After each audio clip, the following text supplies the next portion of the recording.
Salut à tous, bienvenue pour une nouvelle critique. Et on va critiquer Resident Evil aujourd'hui. Mais je sais clairement pas ce que je fous là. Du coup, générique.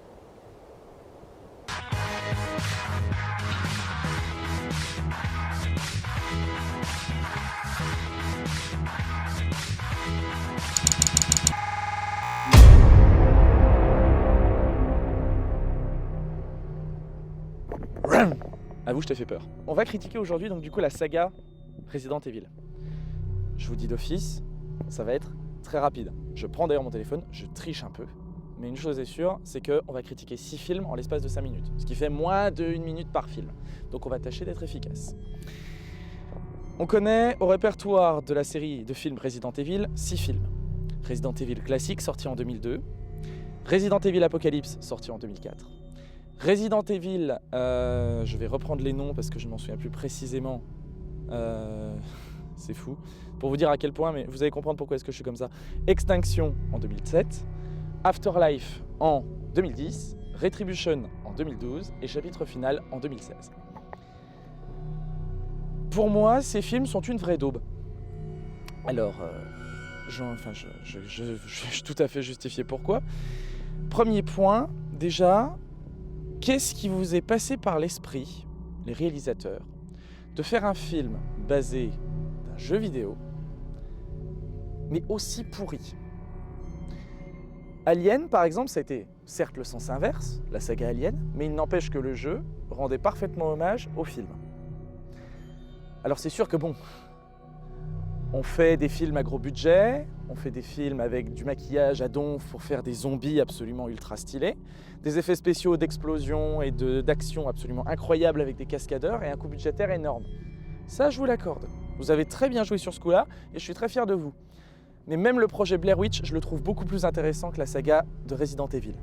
Alors, certes, c'est mon avis, c'est mon opinion, mais il n'empêche que, en attendant, je préfère largement le projet Blair Witch à la saga Resident Evil.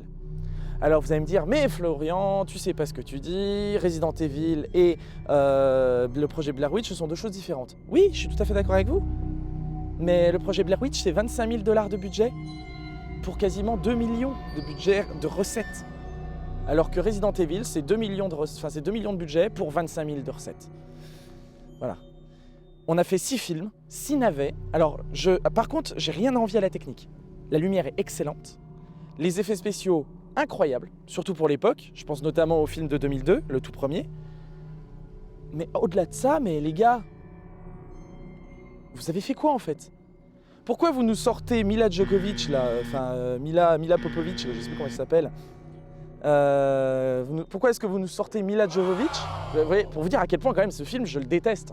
Enfin, cette saga de films, je les déteste. Pourquoi vous nous sortez des Mila Jovovich? Pourquoi vous nous sortez qui joue une Alice? Alice, personnage dont on n'a jamais entendu parler dans les Resident Evil, mais il faut bien qu'il y ait un acteur ou une actrice qui fasse un fil conducteur et que les personnages principaux des jeux finissent au final secondaire. Je pense à Harry Larter qui joue Claire Redfield, je pense à Sienna Giori qui joue Jill Valentine, qu'on a dans les 2 premiers Resident Evil. Je pense à Odette Fair qui joue Carlos Oliveira. Clairement, vous avez une technique qui est incroyable, on sent qu'il y a du budget derrière la saga. La lumière, les plans, les lieux, mais tout est magnifique. Mais vous nous avez fait une histoire, mais de merde. Alors, je ne vais pas faire de critique spoiler, là, c'est une critique sans spoiler, donc vous pouvez la regarder jusqu'au bout, je ne vais rien vous raconter. Tout ce que je peux vous dire, c'est que si vous avez joué au jeu vidéo Resident Evil, à contrario de Alien et de la saga, c'est-à-dire qui a été adapté en jeu, là, je prends l'exemple d'Alien en l'occurrence, vous avez la saga Alien et vous avez, juste après, le jeu qui est sorti en 2012.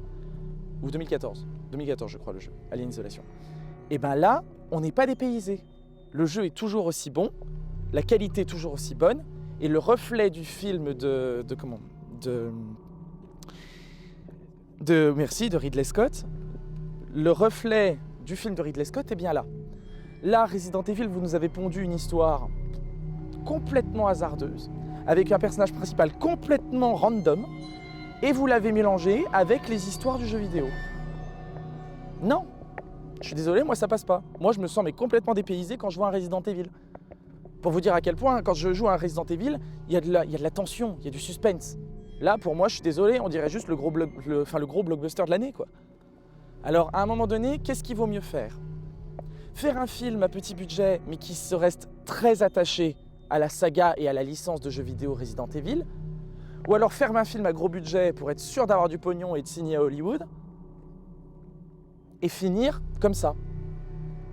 Comme dirait un très grand philosophe, moi je crois que la question, elle est vite répondue. Personnellement, je dirais de Resident Evil, on a fait 6 films en l'espace de 10 ans, 12 ans, non 14 ans, puisque le premier est sorti en 2002 et le dernier en 2016.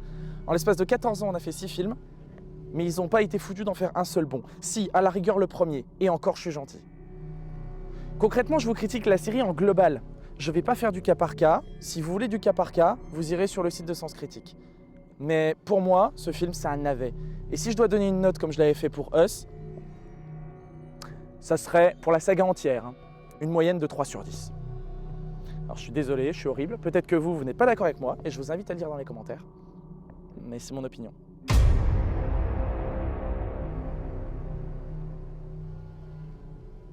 N'hésitez pas, bien évidemment, à vous abonner si la vidéo vous a plu. Si la critique vous a plu, dites-le en commentaire, laissez un pouce bleu, partagez la vidéo, c'est ce qui est le plus important. Et bien évidemment, n'hésitez pas à aller regarder en description, il y a le lien de la critique complète de la saga Resident Evil que j'aurais écrit, que j'aurais faite au détail ce coup-là, peut-être avec quelques spoilers. Et quant à moi, c'était Flowmotion et